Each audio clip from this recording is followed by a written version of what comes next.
following program is sponsored by Art and Antiques Plus of Salem, Oregon.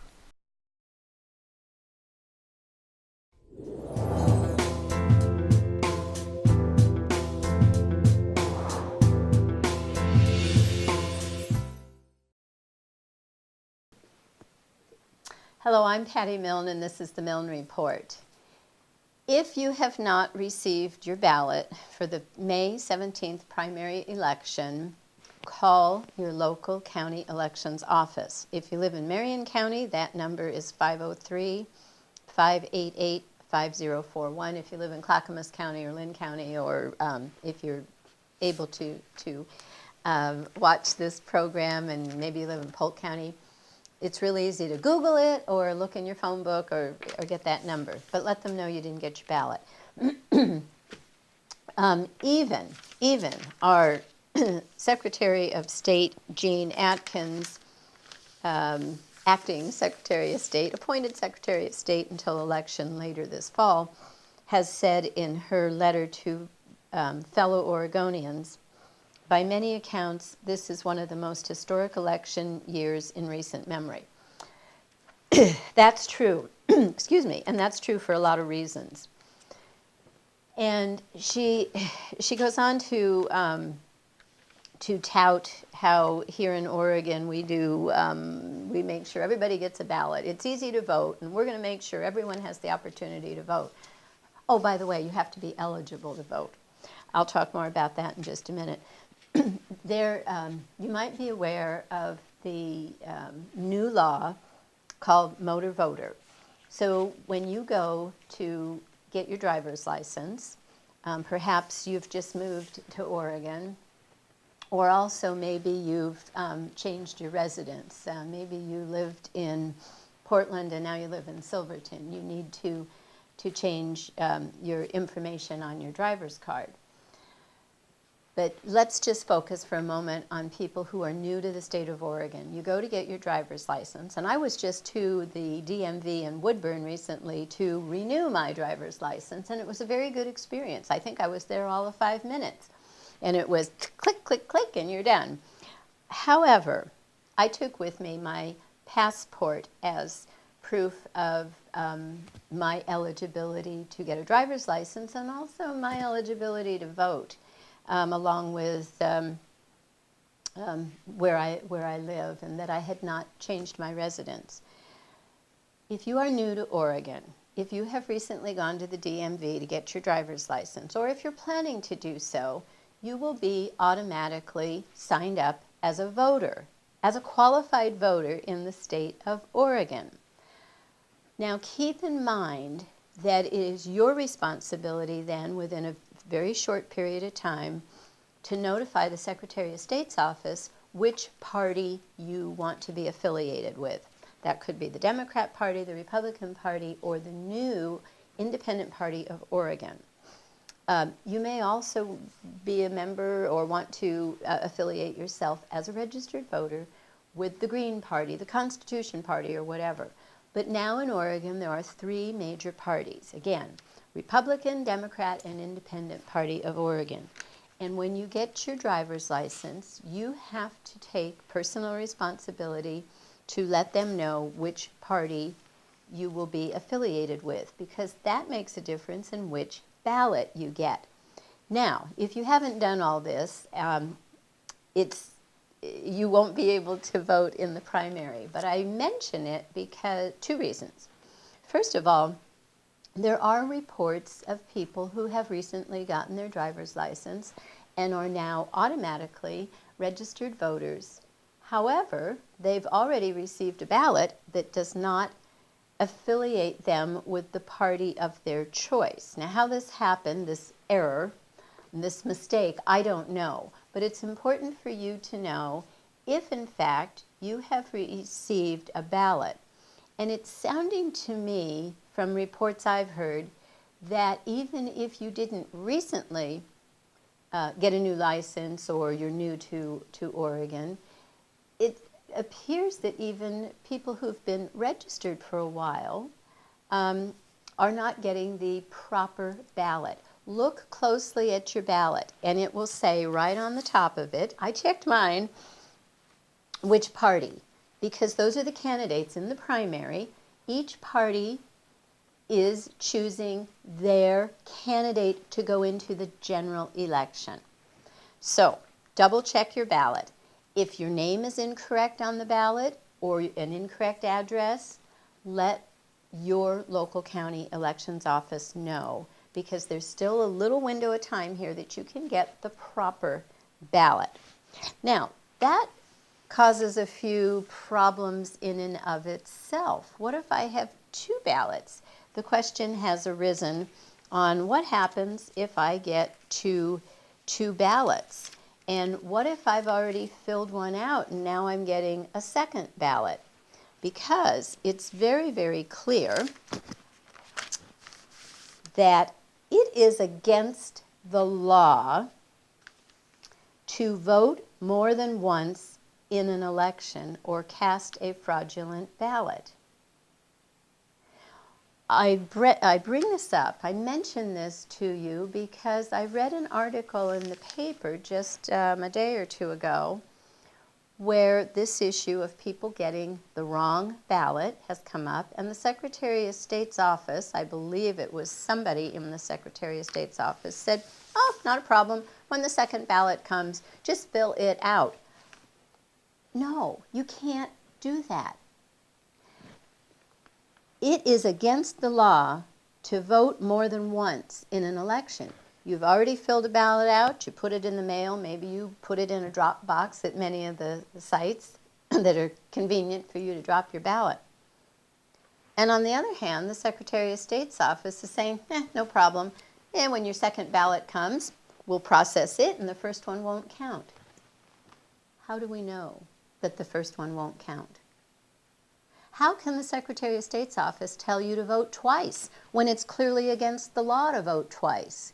I think this is a major, major flaw in our current system, and I'm afraid it may trip some people up as you are trying to follow instructions. So be very, very careful.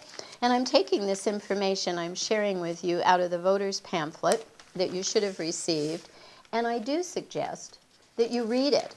Read it from cover to cover. You can see I've done that, tabbed a few places, and I reacquainted myself with the current law to vote, because I get questions. I'm out knocking on doors, or I'm in the grocery store and someone says, gee, Patty, I have a question.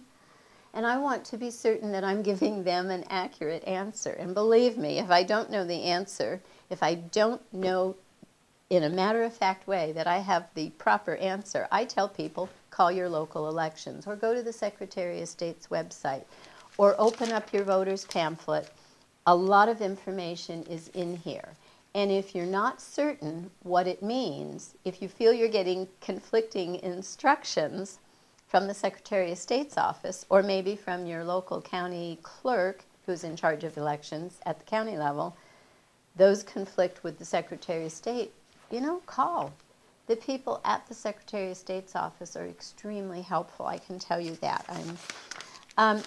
A question that often comes up, particularly among candidates, but voters wonder, how is it determined whose name is put first on the ballot? And I can share with you that there is an Oregon statute that requires the Secretary of State to complete a random order of letters. So, my name's on the ballot this year, starts with an M. I do not have an opponent in the primary, thank goodness. If I did have an opponent in the primary, and if my opponent's last name began with a Z, or a R, or a B, or a W, or a C, or a D, or an N, or a U, that person's name would appear above mine on the ballot. Actually, Milne is way at the very end, M for Milne. So I don't have that situation to worry about. You may also notice as you look at your voter's pamphlet, early in the pamphlet it shows all the candidates, and there's a little star after some of the candidates' names. The star means that that candidate did not submit voter pamphlet information, so they don't have their information listed. And you might wonder why a candidate would not do that, because if you're running for office, you want people to know as much as they can about you, and you want them to be able to compare you with another candidate. Well, there are some candidates who toss their name in. There's right here, it just catches my my attention. U.S. Representative in the Republican Party, a person by the name of Earl D. Rainey. There are several Republican candidates for the 5th District in Congress, but I've not met this individual. Well, actually, he was at a debate. He's not a seasoned candidate. He's learning the ropes. He doesn't have a lot of money, and it costs a lot of money to submit a voter pamphlet statement. So I would suggest, if you're interested in him and you don't see his information, Google it. Go to his website. Also, in nonpartisan races, judges, and whether it be a judge of the Supreme Court, judge of the Court of Appeals, judge of the Circuit Court, they very often don't submit anything either. So it's hard to know who they are, which brings up the issue of, can I leave, do I have to vote for somebody? Let me say it that way. When you're looking at your ballot and there is a name and maybe there's no opponent, you don't have to vote for anybody. If you're uncertain of a candidate or several candidates, leave it blank. That will not affect anything else on your ballot, other people or a ballot measure. Those that you do vote for will count, but you can leave certain positions or issues blank if you're not certain. Just then real quickly again review what's against the law. You can't sign another person's ballot for them. You can't fill out their ballot for them. But what's interesting, if you can't sign for another person, well, no, don't do that. And don't fill the ballot out. I know I hear stories of couples or family members will sit down together and talk about, well, who are you going to vote for and why? I think that's a great family conversation to have, or even with a friend. Who are you voting for? Tell me why, because I'm not certain who I want to vote for. That is perfectly okay. But the person whose name is on the ballot has to be, legally has to be, who fills it out and signs his or her name. There are some other things about legally voting. There is assistance. If you're having trouble, you can get assistance. And again, rather than talk about what some of these options for assistance are, I would just tell you there are phone numbers here in your voter pamphlet, and you can go to that. Again, I would just say sharing information in Marion County, the clerk, the individual who is responsible for Marion County elections is Bill Burgess, and you can reach the Marion County Clerk's office at 503-588-5041. There's also a toll-free number. Call with any questions whatsoever. And I want to leave you with, there's a lot of pride from certain people in the Oregon voting system and how it's so easy to vote, and but there are some things that I find disturbing, and I just want to share this because I think I'm going to look at this other one here. It's a little more direct. When you register to vote, there's a card. Are you a citizen of the United States of America? And you are on your honor to answer these truthfully. Yes or no? Are you at least 17 years of age? Yes or no? A 17-year-old can register to vote. You must be 18 to vote, but a 17-year-old can fill out the voter registration card, kind of get a head start on being able to vote when the individual turns 18. So if you're 17, you will not receive a ballot until an election occurs on or after your 18th birthday. So that's one of those, let's make it real easy for people to vote. Personal information, your name, Oregon residence, your address, date of birth, phone, email, mailing address, Oregon driver's license or ID number, you fill that in. There's a space here. I do not have a valid Oregon driver's license or a permit ID. Put the last 4 digits of your social security number in here. Okay, to me that says, all right, this person is eligible to vote. Then there's a box underneath, or a little bubble. I do not have a valid Oregon driver's license or a permit or a social security number. I've attached a copy of acceptable identification. That, and it's right here in the voter's pamphlet, you must provide your valid Oregon driver's license, permit, or ID number. And then they give some more information. A suspended driver's license, excuse me, is valid identification. A revoked driver's license is not. Or, if you do not have valid Oregon ID, provide the last 4 digits of your social security number, which was on the voter ID registration here. Or, if you do not have a social security number or valid Oregon identification, provide a copy of just one of the following. I don't have, not me, someone says, I don't have a driver's license, I don't have an ID, I don't have a social security number, but I sure want to vote. Acceptable identification, just one of these, is a valid photo identification, and I don't know what valid, I don't know the definition of valid there means. A paycheck stub, a utility bill, a bank statement, a government document. There are some other people who are working or living outside the U.S. You only need one of these. So if I don't have a valid photo, no problem. I don't have a paycheck stub, no problem. But I do have a utility bill. You are eligible to vote. They go through all of this stuff. Driver's license, ID card, social security number, and I'm thinking, yeah, this really protects our voting system. Well, I don't have any of those, but boy, all I need is a utility bill, and I can vote. I think we need to be much, much more careful in who is allowed to vote in Oregon so that we get representation that is effective, that our system is not, that the integrity of our system is intact. And I know people have busy lives. I know some people, it's difficult for some people because of whatever situations are in their life. They don't have a car, they might have some physical constraints, and people need to vote. And they want to vote. And I want to see people who are eligible to vote have every opportunity to do so.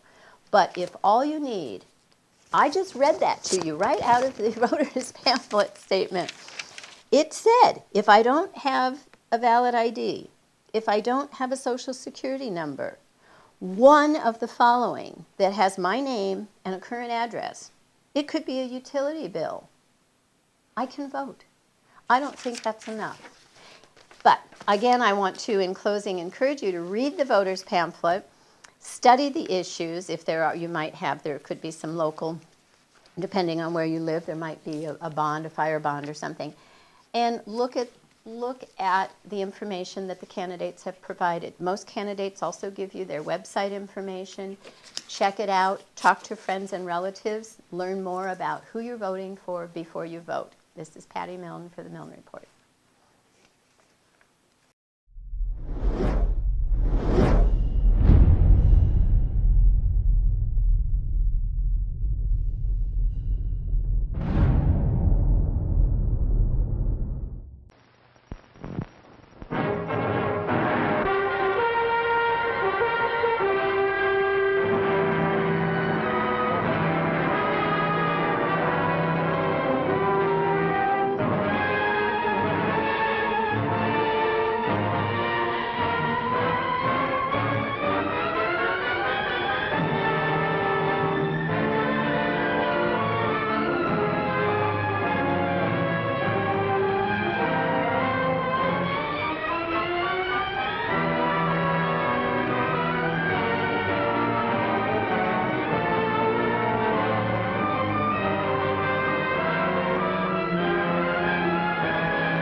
Thank you. You know, Mrs. Courtney, people generally forget in assuming a disguise that the shape of the ear is an almost infallible means of recognition and identification to the trained eye. Evidently, you've mistaken me for someone else. Oh, no, not at all. Though naturally, I expected your denial. But when you paid your visit to my rooms at Baker Street, you carelessly left behind another identification. They're, identical, aren't they? Yes, I must admit they are. You see, Mr. Holmes, to catch one as clever as you, I had to use a very special lure. I knew you'd be unable to resist the bait of my cigarette, having read with great interest your monograph on the ashes of 140 different varieties of tobacco. I should advise you not to move, Mr. Holmes. I must congratulate you on your ingenuity, Mrs. Courtney. It was indeed a brilliantly designed trap. Thank you, Mr. Holmes. Praise from a master is indeed gratifying. I shall always cherish the memory of your flattering words. Memory? Precisely. I'm afraid these gentlemen have a most regrettable task to perform. Unless, of course, you care to turn over the missing musical box with your pledge to take no action against us in the future. I'm afraid that will be impossible. I thought that would be your answer. Hamid! Careful! Careful. There's no need to be unnecessarily rough with our distinguished guest. You realize, Mr. Holmes, that your demise will not take place here. The corpus delicti, you know. Well, naturally. Shall we go? It's so fearfully awkward having a dead body lying about. Don't you agree, Mr. Holmes? Another dead body shouldn't weigh too heavily on your conscience, Mrs. Courtney.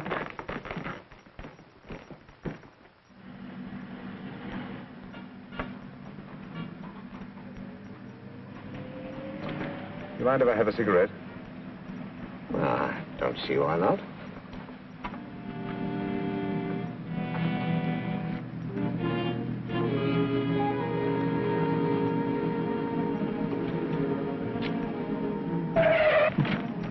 Be careful, Hamid. It's the brakes, they bind. Thank you, Colonel Cavanaugh. It's very considerate of you.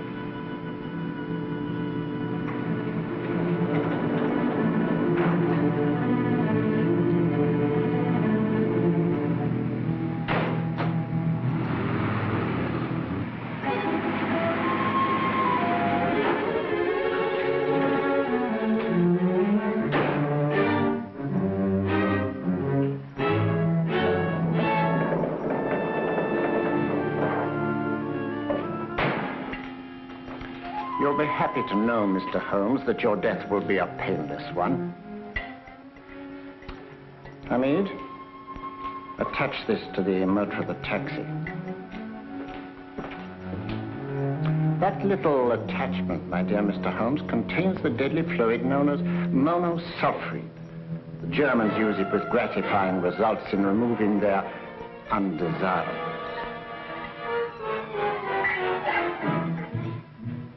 Start the motor.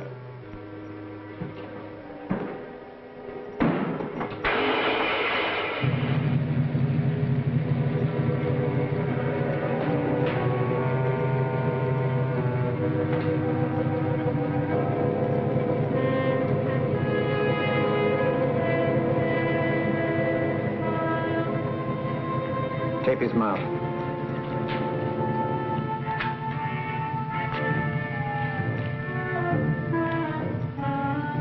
Now, up with him, Hamid.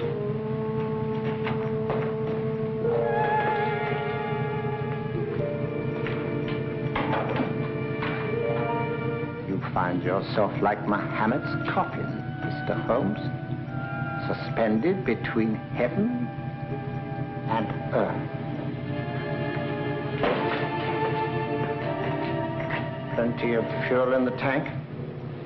Good.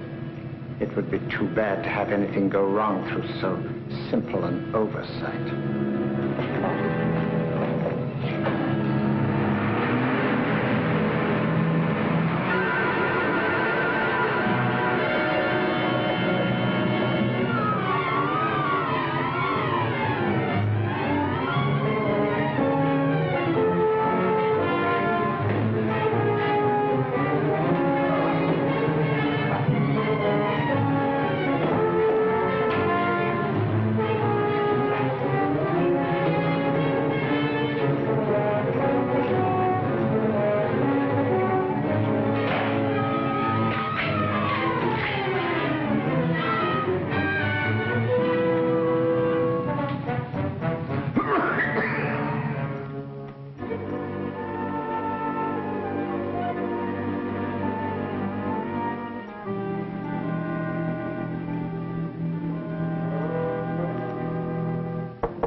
Good afternoon. Mr. Sherlock Holmes? No, I'm Dr. Watson. Oh, of course, Dr. Watson.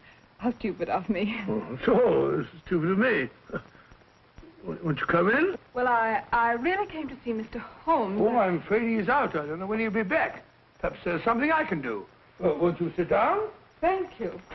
You know, Sherlock Holmes and I have been engaged on a great many cases. Oh, really? Yes, indeed.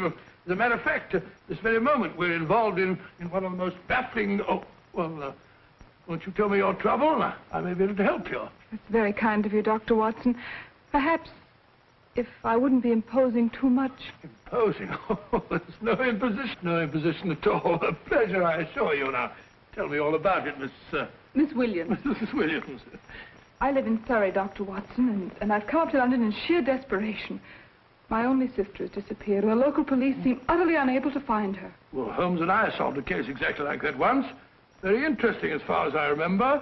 I call it the adventure of the solitary cyclist. Oh, sorry. Now I come to think of it, it wasn't so very similar. Entirely different. I don't think what I was saying. Where were we? She's only 17, Dr. Watson, and until she disappeared last Thursday, she seemed to be in the best of spirits. Well, possibly a romantic entanglement? Oh, no, nothing of the sort. She left no note, didn't even pack a bag, no explanation. She just started to walk to the village from our house in broad daylight and simply vanished from the face of the earth. Oh, there. Might I have a glass of water? Glass of water. Have one in 1 minute.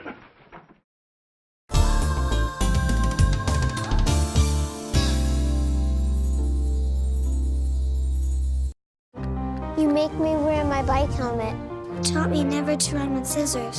And to follow the swimming rules.